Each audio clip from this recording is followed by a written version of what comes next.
जय जय जिनेंद्र। जिनेंद्र। स्वागत है आप सभी का हमारे विशेष कार्यक्रम समस्या एक समाधान अनेक। जी हाँ, समस्या एक समाधान अनेक। मैं हूँ डॉक्टर प्रिया जैन, मैं doctor Pradeep Jain, astrologer, vastu expert, मंत्र थेरेपिस्ट। अनंत बट परिवार की तरफ से आप सभी का हार्दिक स्वागत करते हैं, अभिनंदन करते हैं। दोस्तों, जब हम ऊंचाइयों की सीढ़ियों पर चढ़ते हैं, नेम फेम कमाते हैं, आगे बढ़ते हैं, तरक्की पाते हैं, सुख सुविधा के साधन हमारे पास उपलब्ध होने लग जाते हैं, तो हमारे बहुत सारे शत्रु अपने आप उपस्थित हो जाते हैं। हमारे बहुत सारे विरोधी हमारे सामने आ जाते हैं। हमारे बहुत सारे कंप्यूटर हमारे सामने खड़े हो जाते हैं। अब समय ऐसा है कि हम डायरेक्ट जाकर तो किसी से लड़ नहीं सकते। अब वो युद्ध वाली स्थिति नहीं रही कि जाओ हथियार निकालो और मैदान में कूद पड़ो, जल युद्ध करो, मल युद्ध करो, तलवारों से युद्ध करो, भालों से युद्ध करो, गोली चलाओ। तो वो तो अब संभव रहा नहीं। उस समय बदल गया, समय की मर्यादाएं बदल गई, लोगों की सोच बदल गई। अब हम किसी को गलत भी नहीं कह सकते, तो हमें क्या करना होगा? हमें अपने आप को प्रोटेक्ट करना होगा, हमें अपने आप को बचाव करना होगा शत्रु के उपसर्गों से। जो हमारे एनिमी हैं, जो हमारे विरोधी हैं, हमें मार्केट में जहां हम कंपटीशन कर रहे हैं, उन लोगों से अपने आप को बचाकर आगे लेके जाना होगा। क्योंकि मानव जीवन का उद्देश्य सिर्फ एक ही है, निरंतर निरंतर आगे बढ़ना। लेकिन जब बहुत सारी तरफ से आपको खींचा जाएगा, बहुत सारी तरफ से आपको रोका जाएगा, तब आप ग्रोथ कैसे करेंगे, तरक्की कैसे करेंगे? तो सबसे पहले आगे बढ़ने के लिए जो जरूरी चीज़ है कि हम अपने मार्ग में आए सभी व्यवधान और उन लोगों पर विजय प्राप्त करना जो आपको आगे बढ़ने से रोकते हैं। वो आपके अपने हो सकते हैं, वो आपके नेबर्स हो सकते हैं, वो आपके रिलेटिव हो सकते हैं। हमें उनका हार्म नहीं करना, उनको तकलीफ नहीं देनी, उनको कष्ट नहीं देना, ना कभी किसी के बारे में गलत भावना रखनी है।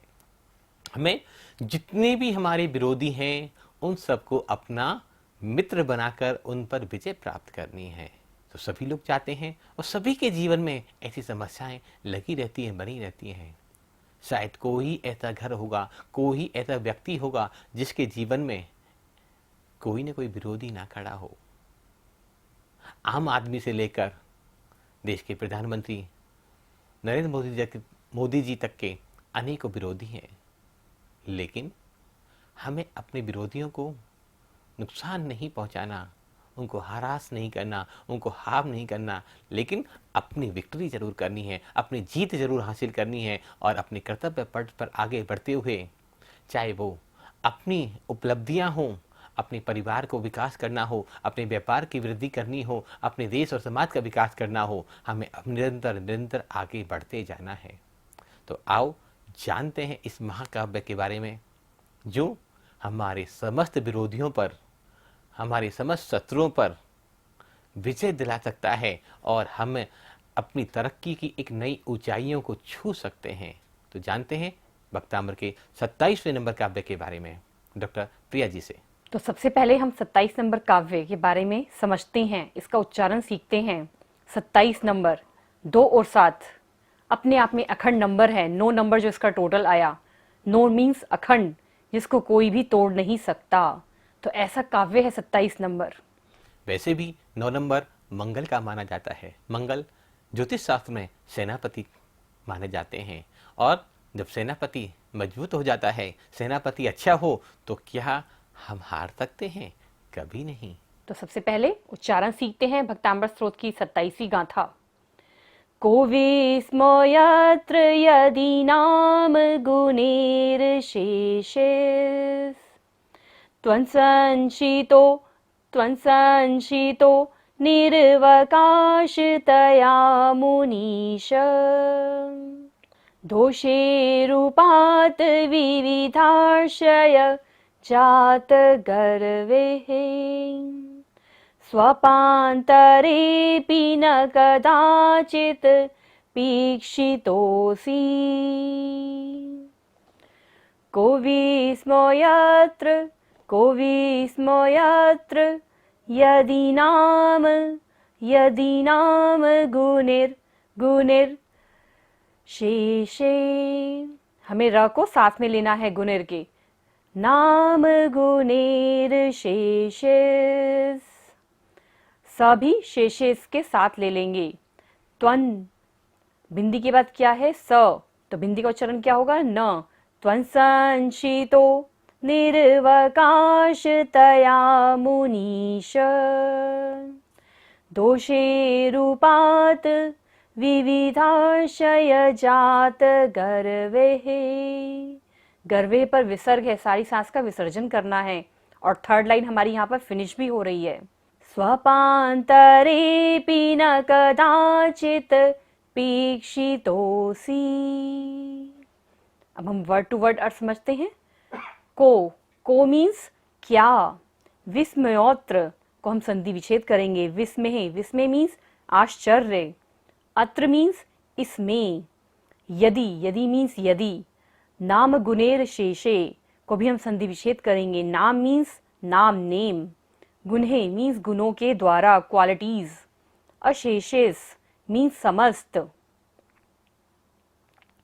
त्वन मीन्स आप, संशितो मीन्स आश्रित, निर्वकाशतया को भी हम संधि विच्छेद करेंगे, निहि मीन्स रहित, विना मीन्स अवकाश, निहि मीन्स रहित, बिना, अवकाशतया मीन्स स्थान मिलने पर, मुनीश मीन्स मुनिराज, दोषे मीन्स दोष द्वारा, रूपात मीन्स प्राप्त हुए, विविधाशय विविध, नाना प्रकार के, विविधाशय का भी हमने संधि विच्छेद किया है, विविध मीन्स नाना प्रकार, और आश्चर्य मीन्स सहारा, जात मीन्स उत्पन्न, गर्वे मीन्स गर्व द्वारा, स्वापांतरेपि का भी हम संधि विच्छेद करेंगे, स्वप्न मीन्स स्वप्न, ड्रीम्स, अंतरे मीन्स मध्य में, अपि मीन्स भी, न मीन्स नहीं, कदाचित पीक्षितोसी, मीन्स कदाचित मीन्स कभी, अपि मीन्स भी, इच्छितः मीन्स देखे गए,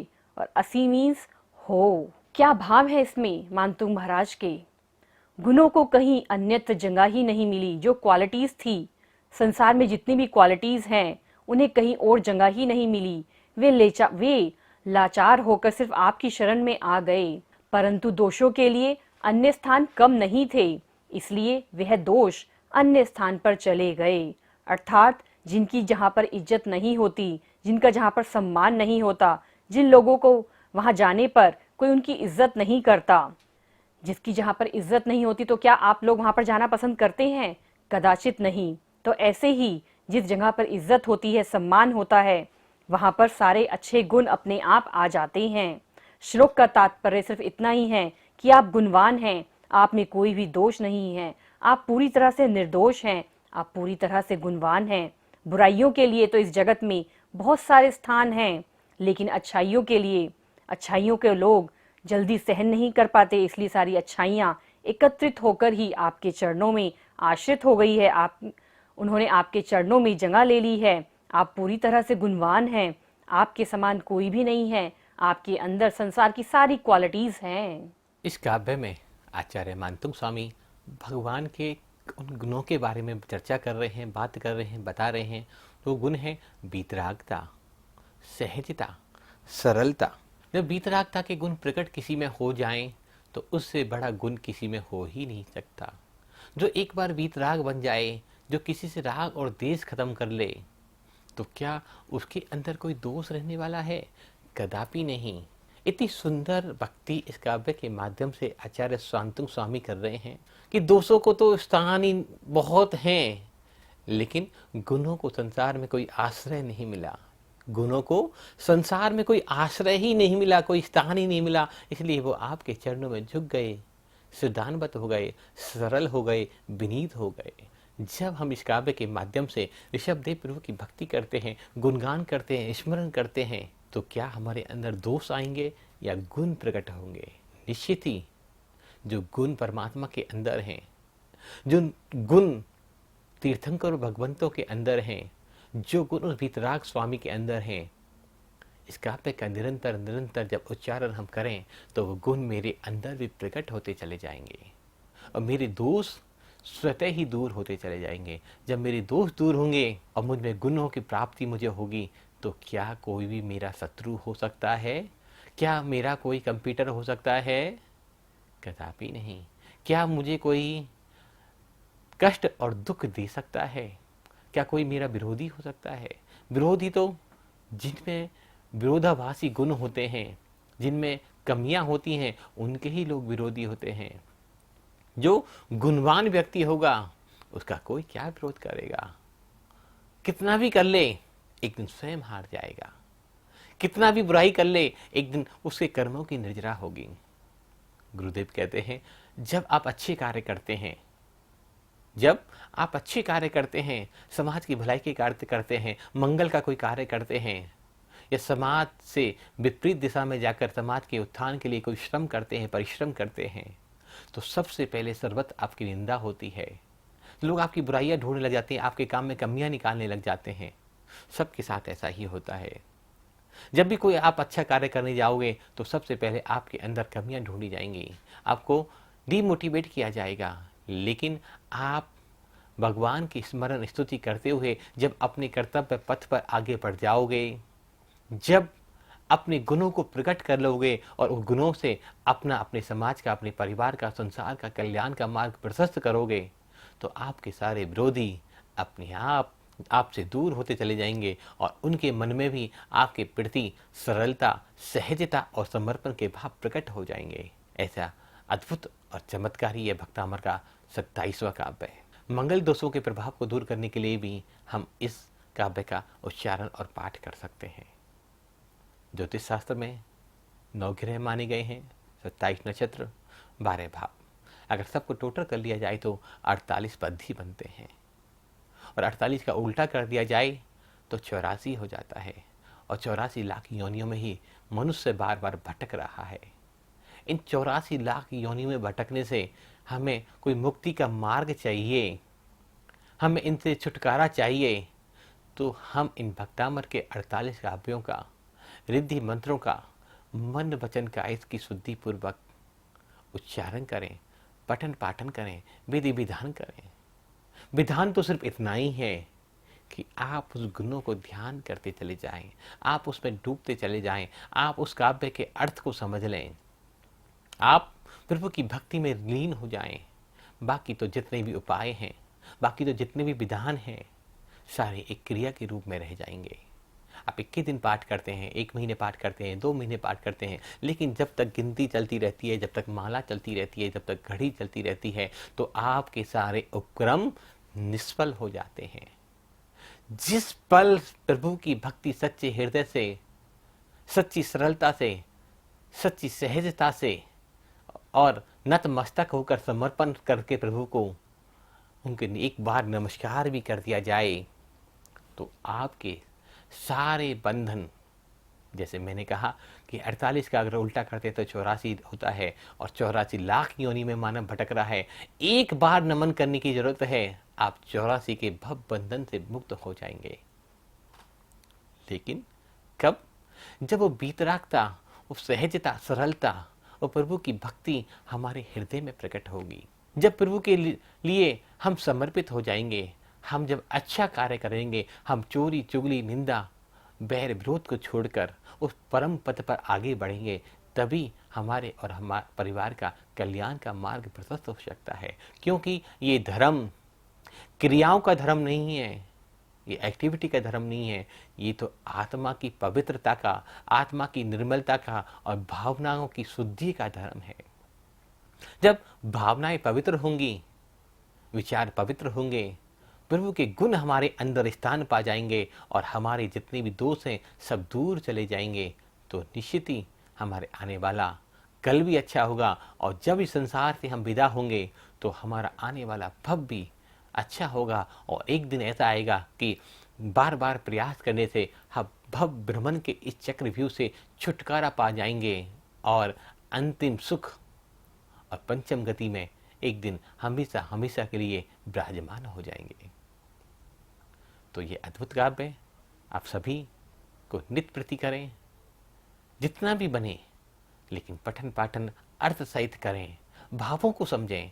क्योंकि एक काव्य के अनेकों अर्थ कहे जा सकते हैं, एक बात को कई भाषाओं में समझाया जा सकता है, लेकिन जब तक हम उसके मूल तक नहीं पहुंचे, जब तक उसके अर्थ तक नहीं पहुंचे, तो सारी क्रियाएं हमारी शून्य के बराबर हैं।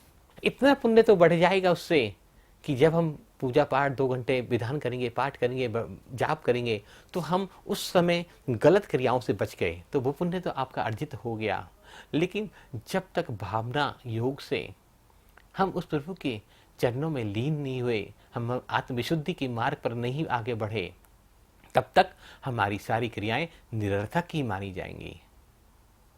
ऐसे क्रियाओं को जानने के लिए, समझने के लिए आपको हम निरंतर मार्गदर्शन देने का छोटा सा प्रयास कर रहे हैं कि हम सभी विषय विकारों को छोड़, क्रियाकलापों को छोड़, सच्ची भक्ति पूर्वक, सच्ची निष्ठा पूर्वक उस प्रभु के मार्ग में, प्रभु के चरणों में अपने आप को समर्पित कर दें, तो निश्चय ही हमारा कल्याण का मार्ग प्रशस्त हो जाएगा और हमारे सारे बैर विरोधी शांत हो जाएंगे।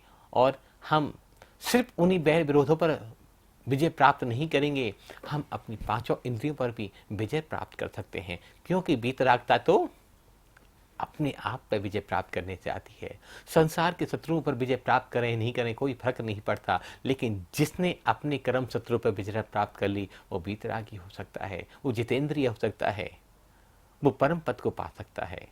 ऐसे ही हमने जो ये कोर्स डिजाइन किया है रेकी और भक्तामर हीलिंग, इसमें भी अपने आप को सरल कैसे बनाया जाए, अपने आप को पवित्र कैसे कराया जाए, अपने आप को स्वस्थ कैसे बनाया जाए, इस पर हम निरंतर काम कर रहे हैं। आप हमारे इस कोर्स से अवश्य जुड़ें और इसके कोर्स के बारे में अधिक जानकारी के लिए आप हमारी वेबसाइट www.bhaktambarmantrahealing.com पर विजिट कीजिए और हमारा यूट्यूब चैनल है भक्तांबर मंत्रा हीलिंग। और इस कोर्स की विशेष जानकारी के लिए आप दिए हुए नंबर पर हमें कॉल कर सकते हैं, हमें व्हाट्सएप कर सकते हैं। आप सभी लोगों से पुनः एक निवेदन है कि आप इस कोर्स के माध्यम से रेकी और भक्तांबर और न्यूमेरिक कोर्स को सीखिए, जानिए। अपने जीवन को सुख में, शांति में, आनंद में बनाने के लिए आप इस कोर्स से जरूर जुड़ें। तो आज बस इतना ही, कल पुनः मिलते हैं इसी समय। तब तक के लिए सादर जय जिनेंद्र, जय जिनेंद्र।